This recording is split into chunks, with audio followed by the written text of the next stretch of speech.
He'll point to cameras. Okay. Go. Good morning. How's everyone doing this morning? We're here now for the shout out, and I have with me, I'm so glad, Marc Seagrave, the Director of Strategy and Business Development for Florida City Gas. Yes, sir. How are you this morning? I'm doing wonderful. I'm happy to be here. I'm excited to have the conversation with you. Oh, you know what? There are so many things, and looking at what you've done and looking at the comparisons with what I've done, just totally excited to be here today and have you. Just so you guys know, Marc is a lifelong Floridian. Spent 22 years in the Army and Army Reserves. So I got to tell you, that's exactly what I did, but just in the Navy. I spent a long period of time in the Navy, active duty, shifted over to Navy Reserves. I actually did a joint tour with the Army. In fact, when I came out, I told all my buddies, you want to appreciate the Navy, go spend 18 months with the Army. For sure. But we have a couple of other things in parallel. I had a force protection unit. So I was actually the OIC of 2 military police units. And I understand that you ran military police units, or you were the top guy. As far as what do they call them, top? And well, I was a first sergeant. I also made it the sergeant major. And once you get at that level, you're above the individual unit level. But most of my career was spent in a military police company, and really enjoyed that career. Excellent, excellent. I tell you what, we run into my wife is the director of Veterans and Military Services at Miami-Dade College, and I run into a lot of vets that are here trying to get education and do things here in South Florida. But the guys I really get attached to are the guys that do 10, 15, 20 years. They just seem to have it all together. And looking at what you've accomplished, it tracks right along with that. It's just amazing. Right now, you're up in you live up in Vero Beach? I live in Vero Beach. Oh, yeah, excellent, excellent. Tell us how you got down here. Well, Florida City Gas covers most of the east coast of Florida, and so we have a lot of business activities down in Miami-Dade County. I was telling you a little bit before the show that my wife is from this area, so we travel and come down and spend time in Miami and really enjoy it here. And right now we are down in Key Largo for a month, and so it was an easy drive up this morning. So we love the area, though. So I'm down here quite frequently. Very nice, very nice. So Florida City Gas, can you tell me, when did they start here in Florida? What's the little bit of their history? Florida City Gas was started by the Langer family in 1947 as a propane company. Wow. Their method of distributing gas was laying down underground distribution systems. They started basically in Hialeah, Opelika, places of that were growing in the late 40s and early 50s. And when natural gas became available in Florida in 1960, City Gas converted those propane systems to natural gas and have been in business ever since that time as a natural gas utility company.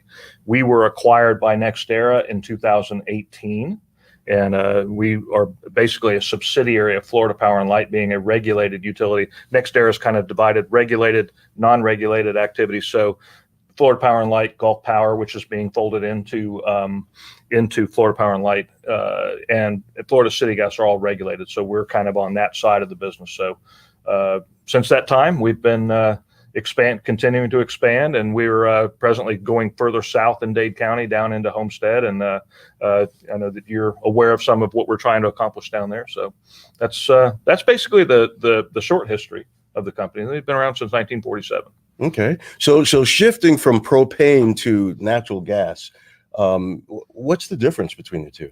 Well, propane is a energy source that is contained in a tank, and it has to be trucked to be delivered to the storage tank. There's a finite amount of that energy. It has to be constantly refilled.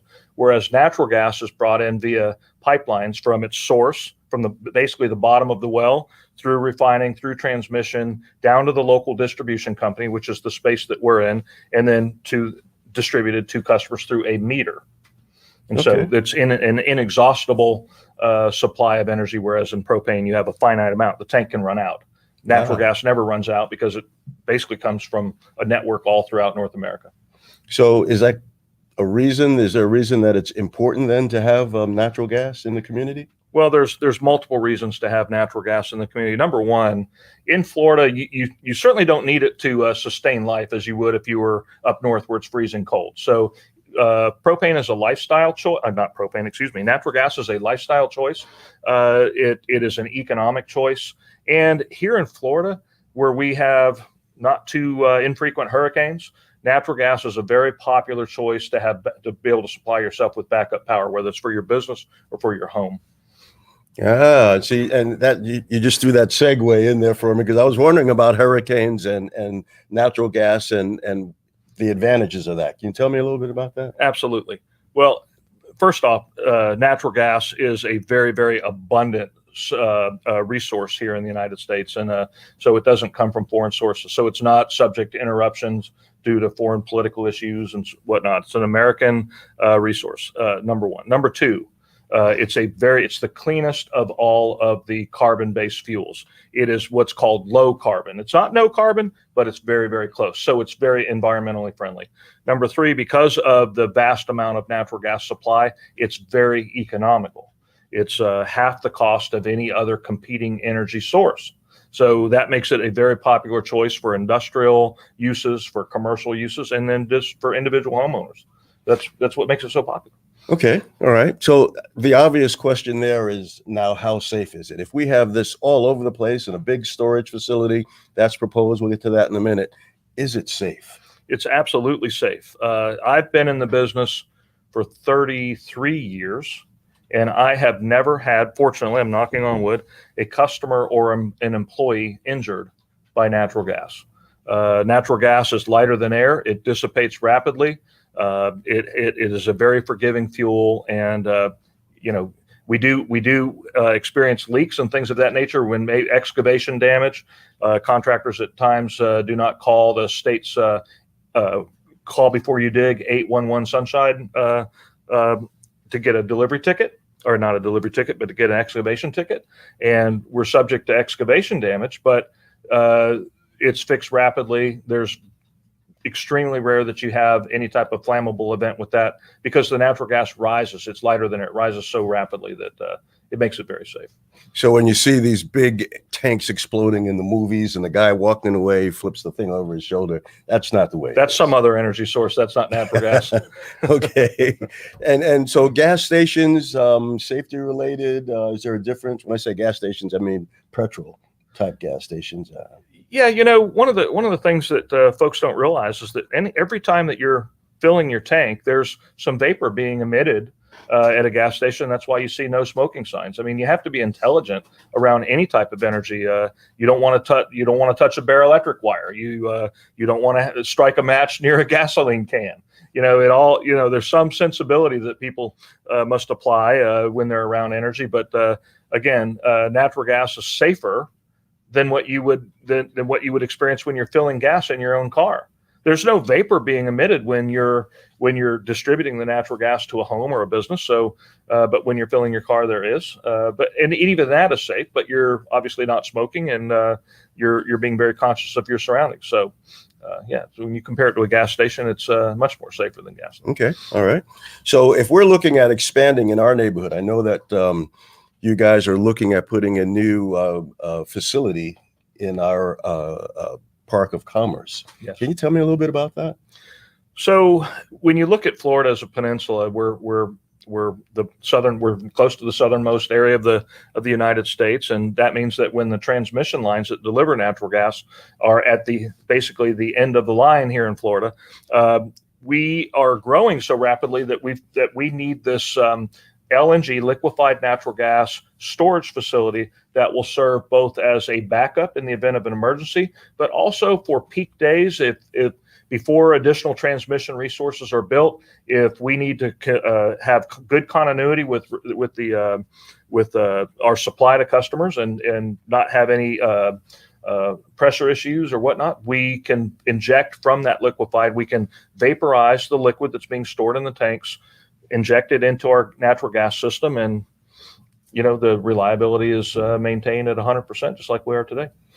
Okay, so by being south of the airport, where you're going to look to service the southern tip of Dade County, will we as businesses and homeowners be able to use LNG more? Well, you're using it indirectly because you're talking about an energy that is stored as a liquid. When you liquefy vaporous natural gas, you can condense that energy to 600 times more of its energy content in a cubic foot than it would be in its vapor state. So we can store a lot of energy.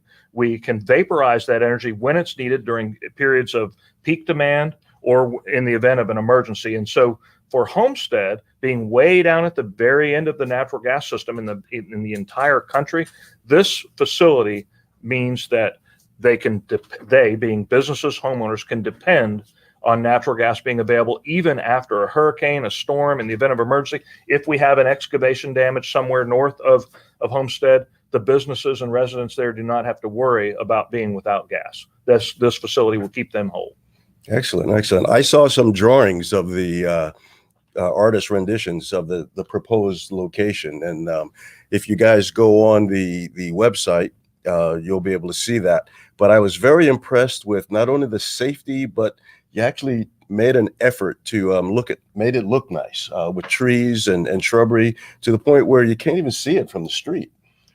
Is that something you always do, or are you guys just looking ahead? Well, our company as a whole, NextEra, Florida Power & Light, Florida City Gas, we're very conscious of the way that our facilities appear in the community. We want our facilities to be attractive and to fit in with the atmosphere of the community and be attractive to those who may want to move close. If you notice from the renderings of the facility that it's going to be surrounded by very lush landscaping. There's a wall behind that. So the appearance will be improved over just a lot with grass on it. So absolutely. Yeah. And that commerce, the Park of Commerce, has been sitting there for a while. So having any kind of improvement, quite frankly, is an improvement. But I'm also very excited about not only your safety record, but what you're looking to do with training our first responders. And can you tell me, is that something you always do, or is Homestead special? Well, Homestead is special, but we do it everywhere. Our operations group meets with first responders on a regular basis. On an annualized basis, we do some drills, like emergency response drills. We'll set up a scenario. We'll run that scenario all the way through our call center to the emergency dispatch, to when we roll our crews to respond to the scene of the damage. We meet up with and coordinate with the first responders, whether it be police, fire, and so on. And then we go through the exercise of having coverage from the first responders, the firefighters. They have hose lines ready in the event of ignition. Our first responders suit up in fire suits with oxygen, and they'll move to the point of damage and make it safe. And we run through those scenarios, and it'll be no different than with our LNG facility, and work through the responses with that, and exercise and practice that with the first responder organizations. And that's impressive. And as a military person, as well as I know you are, that's one of the things you develop, that muscle memory by doing these exercises, war games, more or less, and figure out, okay, these are the things. You also kind of find the pitfalls and the traps by working through these exercises. So I can't even ask you to impress me because you already have. So I'm excited about that.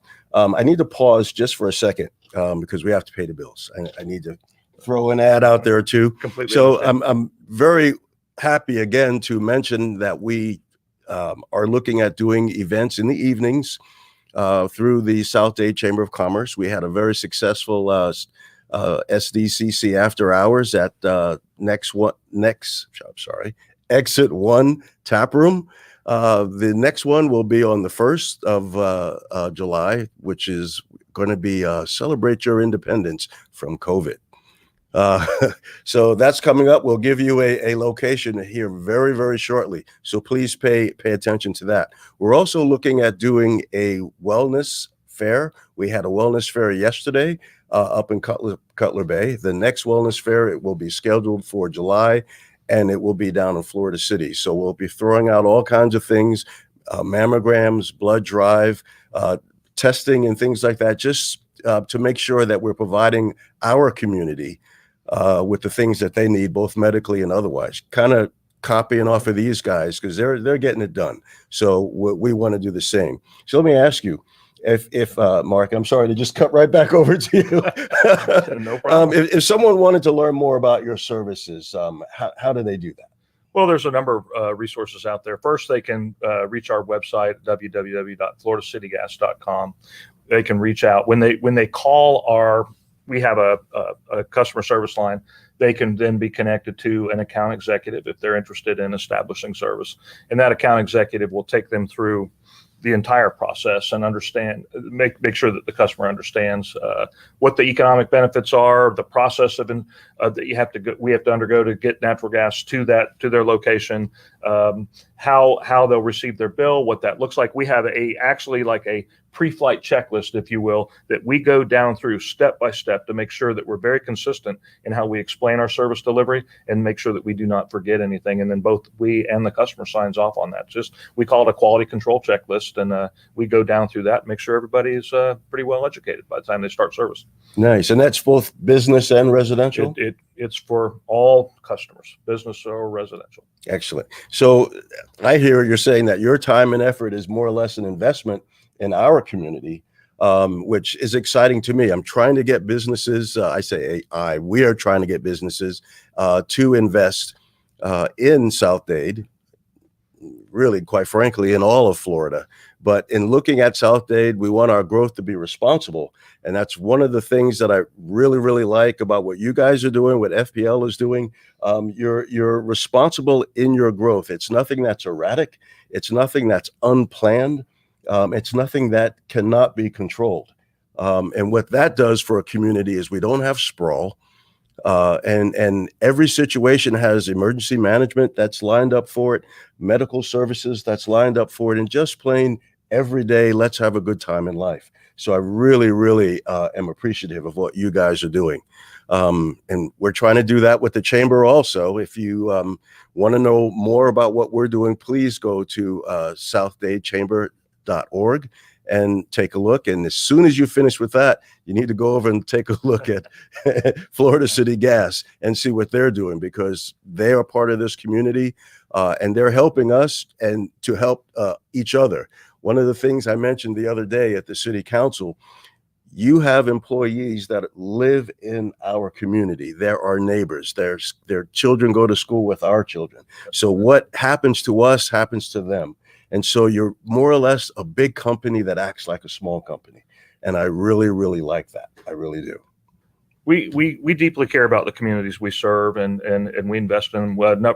Several years ago, we did a Habitat for Humanity build. I believe it was in the Homestead Housing Authority. We invest our time and effort in the community by volunteerism. So that's very important. And as you mentioned, we do have employees that either work out at Turkey Point or they work for Florida City Gas that live in and around Homestead, and they're very excited about our project. One of the things that came up recently, there was a question around, well, what would our liquefied natural gas storage plant mean to the Homestead Park of Commerce? It's kind of a standby facility, therefore you're not going to have people there every day. Well, what it means for the Homestead Park of Commerce, the way that I see it from a business perspective, is that we'll be extending the connector, the underground pipeline to connect to that facility to our mainline system. That will make natural gas available inside the Homestead Park of Commerce, which will attract other businesses such as manufacturing and businesses that have a high use need for natural gas. So, and that line will be brought down at no cost to those participants that would want it or need it in the Homestead Park of Commerce. Whereas if our facility didn't exist there, they would end up having to pay to get that line down, which could be in the millions of dollars to extend it from where it's at. So that's going to be a real asset and a real benefit for expanding business in the Homestead Park of Commerce. Great. That's if you think about that, why would they pay to get access? Most of the time, they're just not going to come.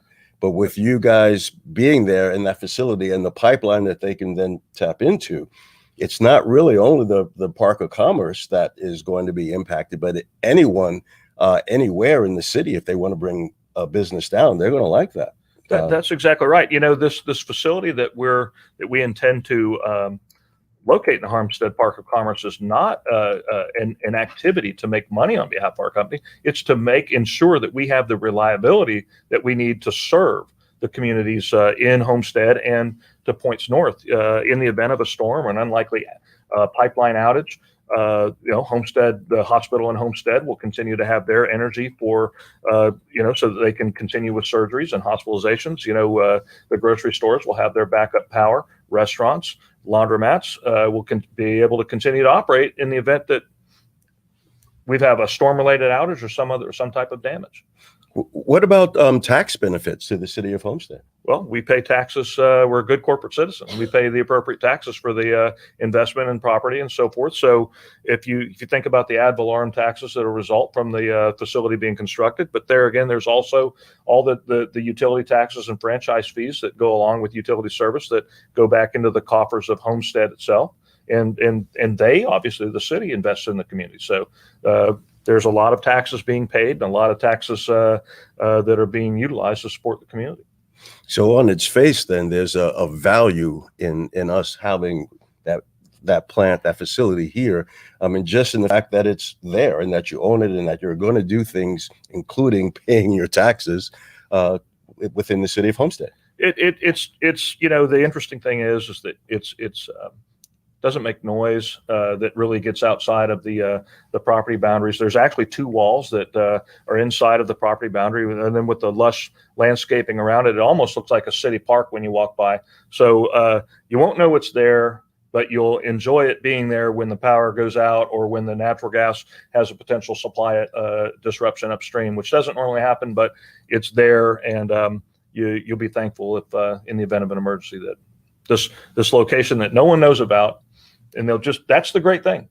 You'll just be able to continue to operate your business and you'll never know the difference that there was some type of disruption. Excellent. I'm loving it. It's something I said it before. I'm really, really excited about it. I'm glad to have you here and the prospect going forward. I mean, it's just super. We're going to have you come down over and over again to tell us the new things that you're doing. But, it's incredible for me to have a large business that operates and acts like a small business. People always say, well, what does that look like? It's being part of the community. And I really, really love the fact of that. So if we were going to close out, what would you tell the folks that are listening to us today?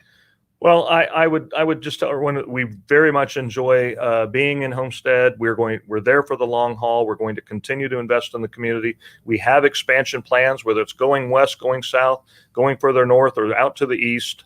Actually, this project gets us a little bit to the east side, what we're talking about with the LNG. But we just very much appreciate our customers. We're going to grow with the community, as you mentioned.